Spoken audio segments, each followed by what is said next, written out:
Hey folks, welcome back to the Handy Randy Show. How do I know that? Because it says it right on my shirt. So I can always remind myself as to where I am and who I am and what I'm doing. We're talking about the great American heritage of the American truck. And a friend of mine sent me a video some time ago that was meetings that the American Truck Historical Society have done. One of the meetings was in North Carolina. Another meeting was here in Ohio. And what I'd like to do is share some of that with you. But before we go there, another reminder, and that is that when we're out on the highway, we sometimes the big trucks get on our nerves a little bit. And I just want to remind you that it's a lot easier to drive on four wheels in a passenger car than it is driving those big rigs that sometimes are carrying 20 or 30,000 pounds down the road. And I would like you to try to show just a little more courtesy to the big trucks on the road. And remember, it's a very difficult job. It's a very dangerous job. And when they've got little four wheels passing them on the wrong side and in blind areas, not only is it very dangerous for you, but you're putting them in harm's way as well.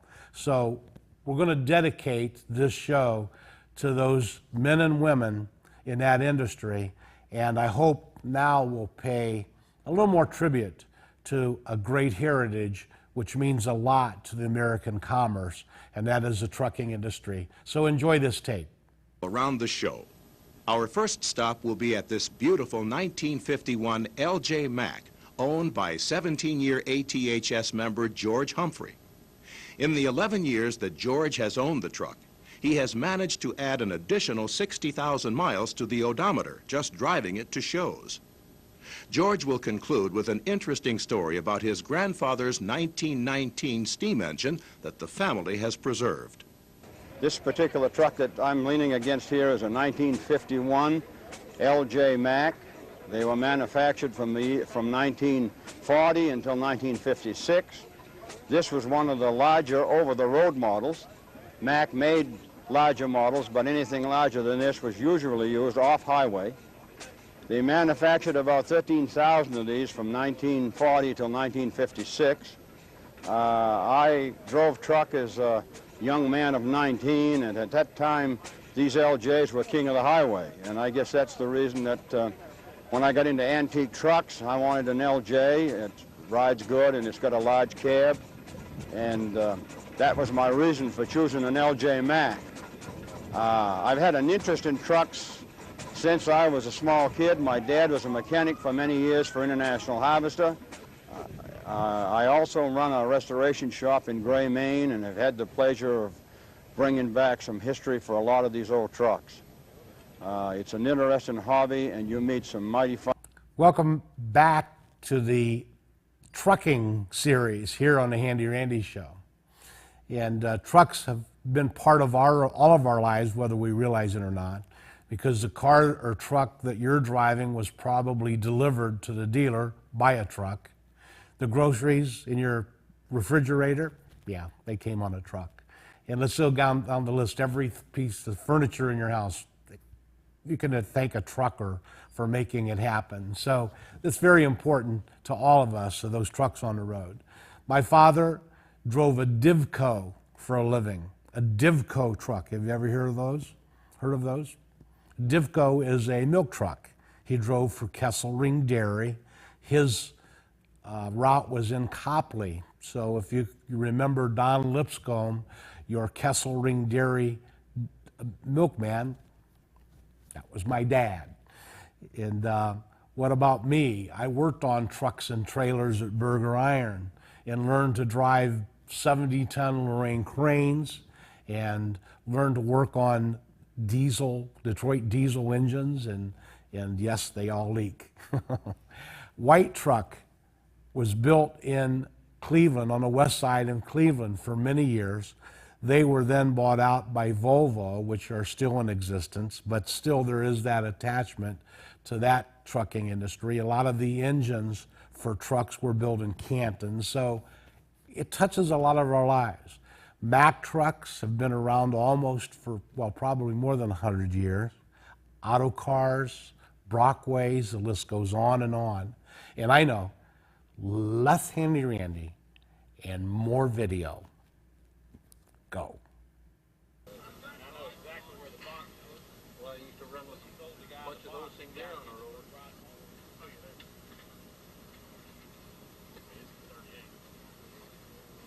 Dodge Brothers had only been a truck manufacturer up until the point Chrysler acquired them in 1928.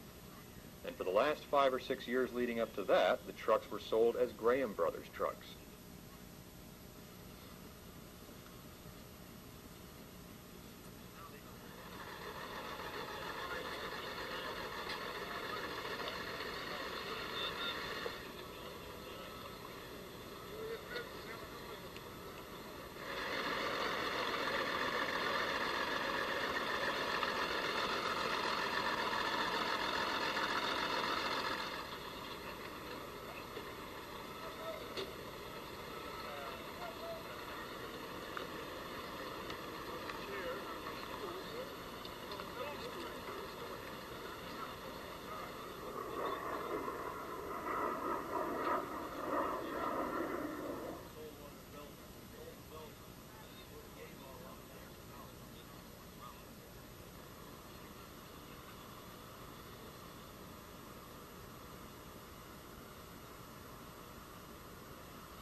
Restoring Dodge Bighorns has gained quite a bit of popularity. The Dodge C Series, which began in 1960, used the pickup truck cab introduced in 1958. In 1973, the Bighorns used the same cab with a frame and hood to accommodate big power and compete with the other long-nose conventionals, but they were discontinued in 1975.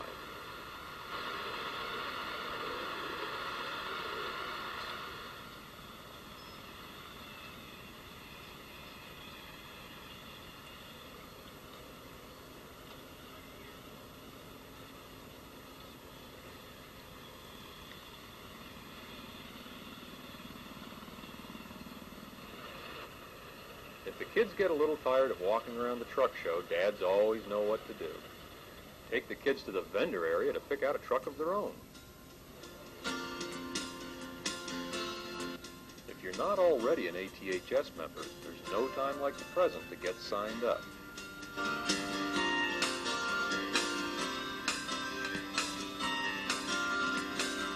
There was certainly no shortage of trucking memorabilia. From old photographs to scale models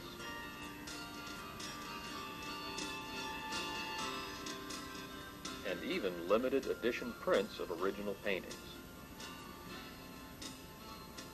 All kinds of artifacts from the trucking industry were on hand.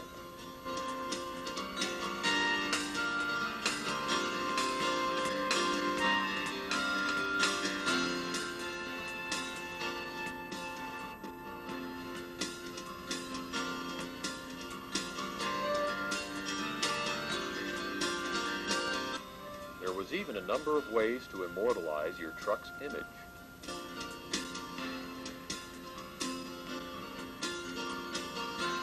There were plenty of unusual parts and accessories available.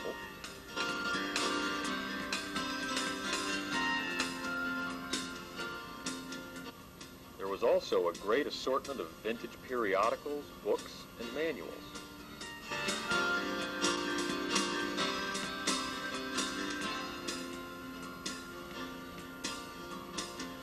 At Long Road Productions, we are presently working on Volume 4 of our ATHS Members Series and Volume 2 of our Old Truck Series, which features one-ton trucks and down.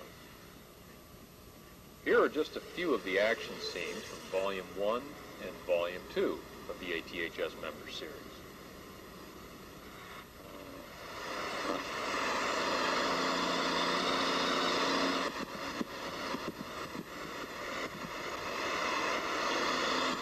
Check out Wheels of Time for all our current ads.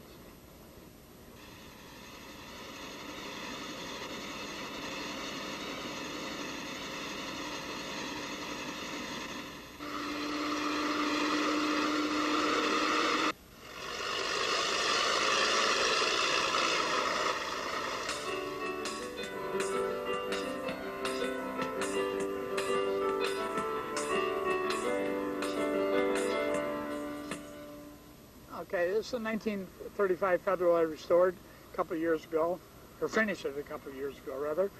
And this is the 25th anniversary truck for Federal, as you see in the sign here. They started building trucks in 1910, and this is 1935, so it was a special model they built for their 25th anniversary. They ceased doing business in 1952. And Lindsay took some pictures before of it in the rough when it was still all apart and just the bare chassis and things.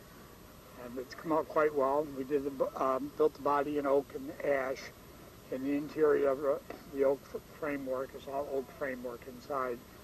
So we're well pleased with the results of the whole thing.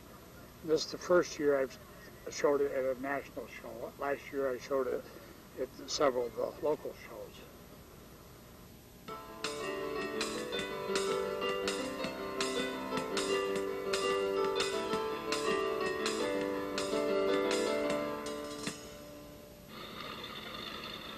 Antique fire trucks are always in attendance at ATHS events, but few have been as magnificent as this year's showing at Greensboro.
I drove the ladder truck.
As White, Sterling, Autocar, Freightliner, Rio, and Diamond T were certainly the most active in the art of corporate acquisitions during the 50s, even Brockway and Mack had a fling.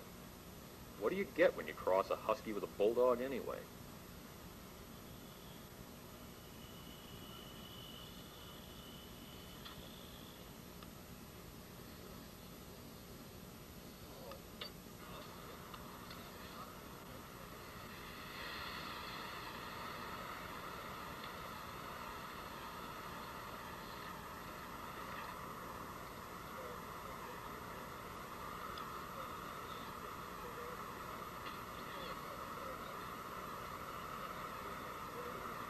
One of the nice things about restoring old trucks is the personal history so many of us have with the trucking industry. Whether you delivered baked goods in a curbside van 30 miles from home or delivered manufactured goods in a tractor-trailer 3,000 miles from home, you were part of an industry that is the backbone of commerce.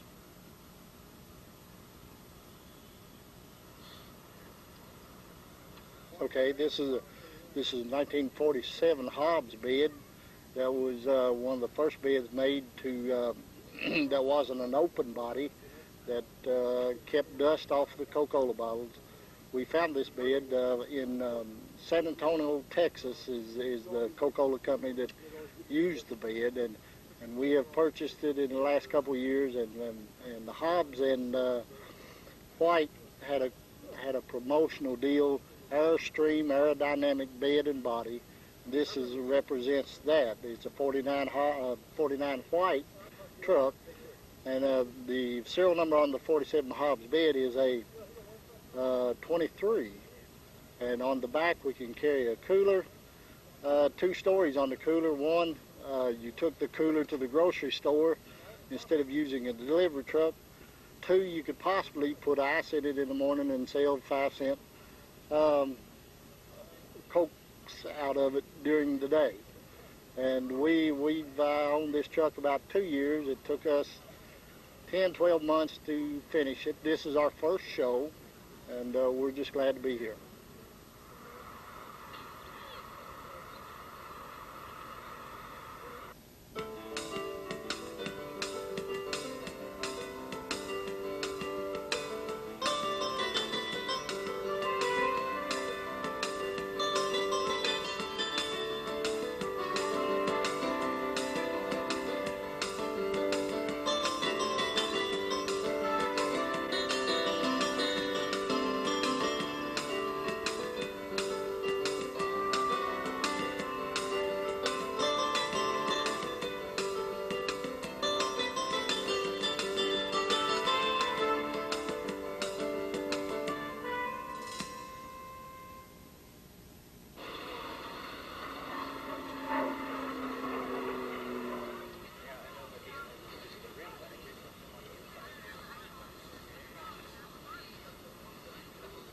When you consider the condition of most rural roads in America when this record first went into service, you'd think the owner hardly had a chance to shut it off.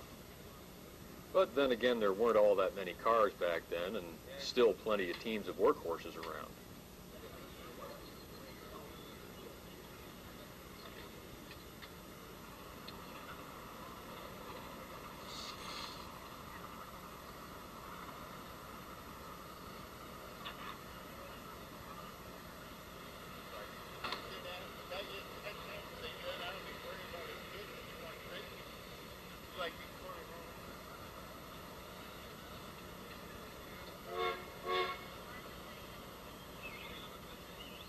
How long do you suppose it'll be before we see this old Pete all restored?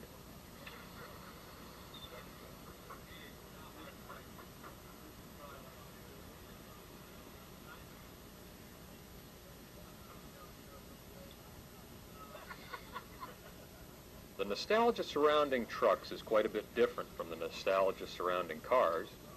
It might only be one Saturday night in particular that brings back the memories of your '57 Chevy convertible. The trucks usually harken back to something far more telling about a person's character. Something about a love for the open road and the sense of freedom and adventure that seems to go along with trucking.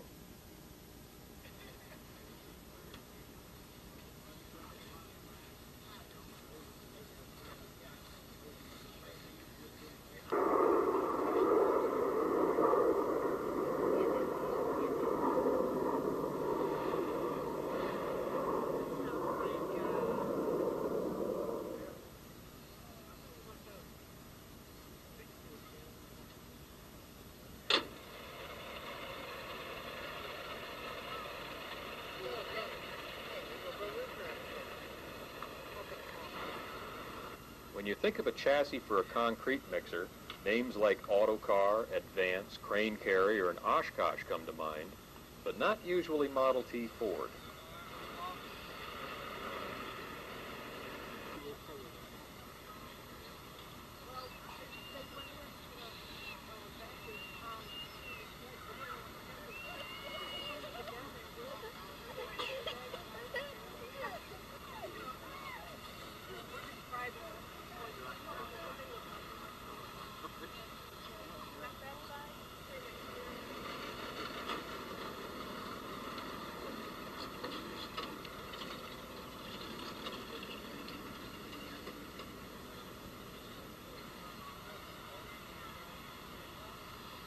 In the late 40s, the Nash was quite a stylish truck by anyone's standards. And just like any ATHS truck show before, the paparazzi were out in full force.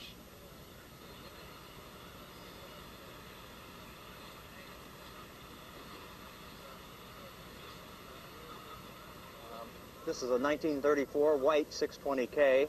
It was originally titled to the California Golden Creamery in San Francisco, California. Kroger's bought it a year and a half ago from Roland Smith and started the restoration on it. All the restoration was done in the Kroger Fleet Garage in Columbus, Ohio. Everything was completely dismantled on the engine. The entire truck was completely dismantled, sandblasted, and repainted. We had Amish people rebuild the cab inside with new oak and everything with the wood. The paint is the original Kroger colors from DuPont. They was nice enough to look in their archives and give us the correct colors and everything. The trailer is a highway trailer, and that was also used by Kroger back in the 30s. It was just restored, as a matter of fact, 2 days ago is when we finished the restoration on the trailer. And as is the tractor, the trailer was used heavily by the Kroger company in the 30s. The white tractor was built in the Cleveland area. The cab was a Highland cab built in the Cincinnati area. And of course, Kroger's home office is in the Cincinnati area, so therefore it was all pretty much an Ohio-based operation. Although Kroger is all over the United States, and back in those days, Madison and a lot of big chapters used this vehicle. So it's been a good truck for Kroger, as we still use white trucks until they went out of business and when Volvo bought them, and we're still with Volvo now. So it's been a good truck for the Kroger company. It's been enjoyable to redo everything and see the good comments we get from the people that come to these shows. It also goes not only to the National Antique Truck Show, but it goes to all of our grand openings for our stores and everything in the Columbus area. It attends all the parades, and through the summer months it's busy just about every weekend doing some kind of promotion for the Kroger company, and we're really glad to have it. Thank you.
It wasn't until around the mid-50s that the pickup truck was considered anything but a utility vehicle. In much the same way that early cab-over trucks were intended for inner-city use, the pickup wasn't intended for long distances either. A trip to the feed store was about it. The purpose of trucks hasn't changed, but the applications sure have.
1937 Hudson Terraplane pickup truck.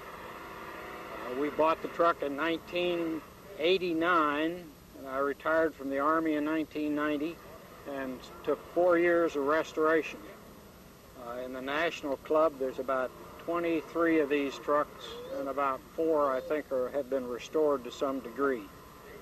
It's a rather unique truck for its day. A lot of people don't know that Hudson made a truck, but they started trucks in 1929 and made trucks all the way through 1947, with the exception of a prototype they made in 1948. The truck is royal maroon, which is an original color of Hudson.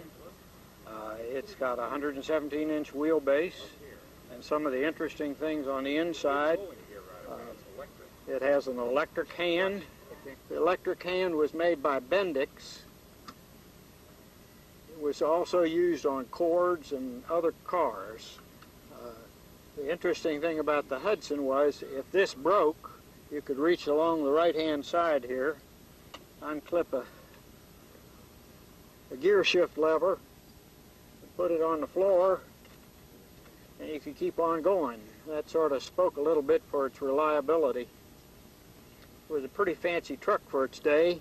The electric hand had a radio, clock, a full headliner. Everything's original, just like it came out of the factory. One of the interesting things about the bed, it's listed as a 3/4 ton truck. These panels on the side, you could buy it with or without the panels. And with the panels, they were advertised as seats to take your workers to the job site. Because in 1937, we didn't have a whole lot of automobiles around, and that's what they used to take their workers to the job site. The engine is a 6-cylinder splasher type engine. It's a 212. It's a 3-inch cylinder with a 5-inch stroke. They call them 3x5s. I guess that's about all I can tell you about the truck. Again, we thank you for tuning into the Handy Randy Show. Hope you're enjoying the American Truck Historical Society and those wonderful people. In my experience on groups like this, they're all great people. They all have a heart for what they're doing, not only men, but ladies.